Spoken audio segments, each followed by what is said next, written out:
इस अध्याय में हम मांसपेशियों के बारे में समझेंगे, क्योंकि व्यायाम पूर्ण रूप से मांसपेशियों को शक्तिशाली बनाएगा। इसलिए मांसपेशियों का ठीक प्रकार से ज्ञान होना आवश्यक है। मानव शरीर में मांसपेशियां दो प्रकार की होती है। पहली वो जिन्हें स्वैच्छिक मांसपेशी कहा जाता है, क्योंकि वह हमारी इच्छा पर कार्य करती हैं, जैसे हमारे इच्छा पर हाथ का हिलना डुलना या कोई काम करना। दूसरी मांसपेशी अनैच्छिक मांसपेशी होती है, जो हमारी इच्छा पर कार्य नहीं करती है, जैसे कि दिल का धड़कना आदि। स्वैच्छिक मांसपेशियां अनैच्छिक मांसपेशियों की तुलना में अधिक सिकुड़ती हैं, जिन्हें हम व्यायाम के द्वारा सिकोड़ते हैं। स्वैच्छिक मांसपेशी मुख्य रूप से त्वचा की ऊपरी सतह पर ही होती है। यह वह साधन है जिसके द्वारा हड्डी मांसपेशी से जुड़ी हुई रहती है। इन मांसपेशियों का आकार सपाट रूप में होता है, जिस पर बहुत छोटी छोटी परतें होती हैं। स्वैच्छिक मांसपेशियों की यह विशेषता होती है कि मांसपेशी को सिकोड़ने पर एक मांसपेशी दूसरी मांसपेशी से दूर की तरफ खिंचती है। अनैच्छिक मांसपेशी की यह विशेषता है कि वह रक्त के संचलन को नियमित करती है और पोषण तथा उत्सर्जन के मार्ग को ठीक प्रकार से संचालित भी करती है। जब कोई क्रिया की जाती है तो मांसपेशी फ्लेक्स होती है। जब मुट्ठी को दबाया जाता है तो हथेली की मांसपेशी फ्लेक्स होती है।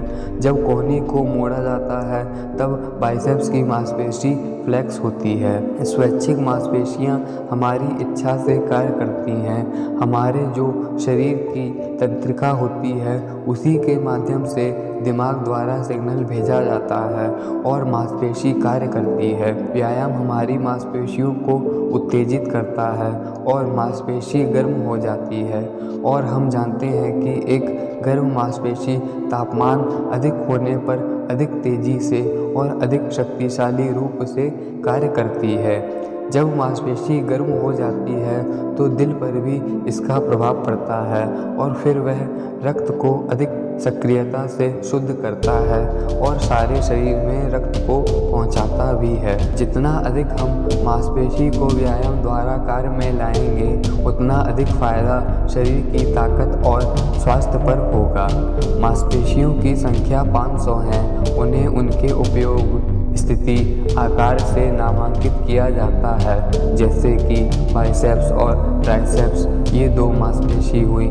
इसी तरह छाती की मांसपेशी, कंधे की मांसपेशी आदि शामिल होती हैं। शरीर में जितनी भी मांसपेशी होती हैं वह हड्डियों के ऊपर होती है, जो सुदृढ़ तरीके से हड्डी के ढांचे को संभालती है। प्रत्येक मांसपेशी ऊपर से ढकी हुई होती है। जब एक मांसपेशी को कार्य में लाया जाता है तो दूसरी मांसपेशी भी क्रिया में आ जाती है। इसी प्रकार जो हाथ की मांसपेशी होती है, जिसकी ऊपरी बाँह अधिक मजबूत होती है, यह लंबी और मोटी मांसपेशी से बना होता है, जिस मांसपेशी के भीतर संयोजी ऊतक यानी टिश्यू के द्वारा बंधी हुई होती है।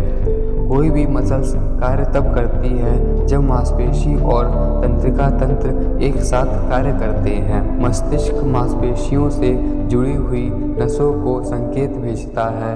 अधिकांश संदेश रीढ़ की हड्डी की नसों के माध्यम से यात्रा करते हैं, जो पूरे शरीर में कंकाल की मांसपेशियों को संक्रमित करने वाली नसों से जुड़ी हुई होती हैं। स्नायु संकुचन तब उत्पन्न होता है जब तंत्रिका तंत्र एक संकेत उत्पन्न करती है।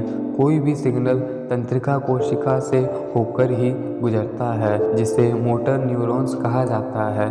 फिर यह मांसपेशी कोशिका तक पहुंचती है। नसें कई प्रकार की होती हैं, जिन्हें मोटर नर्व्स कहा जाता है, जो रीढ़ की हड्डी को प्रतिक्रिया पहुंचाती है। शरीर के भीतर जो भी प्रतिक्रिया होती है वह सब मानव तंत्रिका तंत्र की सहायता से ही होती है। संपूर्ण शरीर में यह तंत्रिका फैली हुई होती हैं, जो शरीर के किसी भी अंग की हलचल को मस्तिष्क तक ले जाती है। जिस कोशिका से तंत्रिका तंत्र का निर्माण होता है उसको न्यूरॉन्स कहा जाता है। न्यूरॉन्स की संरचना ऐसी होती है कि यह जल्दी से शरीर में एक संदेश को भेज सकती है। यह संदेश विद्युत तरंग के रूप में होते हैं। मानव तंत्रिका तंत्र में 3 मुख्य अंग शामिल होते हैं। पहला दिमाग, दूसरा रीढ़ की हड्डी और तीसरा नसें। ये तीनों ही अंग संपूर्ण शरीर की क्रिया प्रतिक्रिया के संदेश को प्राप्त करते हैं और मस्तिष्क तक भेजते हैं, फिर उसके अनुरूप ही प्रभाव भी डालते हैं।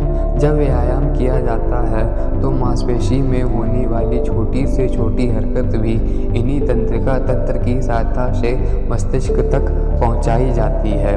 व्यायाम करते समय जब मस्तिष्क से यह निर्देश दिया जाता है कि मेरी मसल्स का विकास हो, तो यह संकेत तंत्रिका तंत्र द्वारा न्यूरॉन्स से होता हुआ मांसपेशी ऊतक यानी मसल फाइबर में प्रवेश करता है और फिर मसल अंदर से विकसित होना प्रारंभ होती है।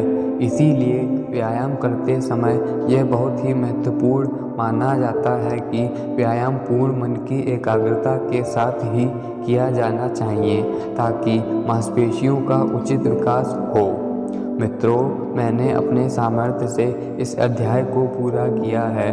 कोई प्रश्न हो तो ज़रूर पूछना। अब हम मिलते हैं यूजीन सैंडो सीरीज़ के अंतिम वीडियो में।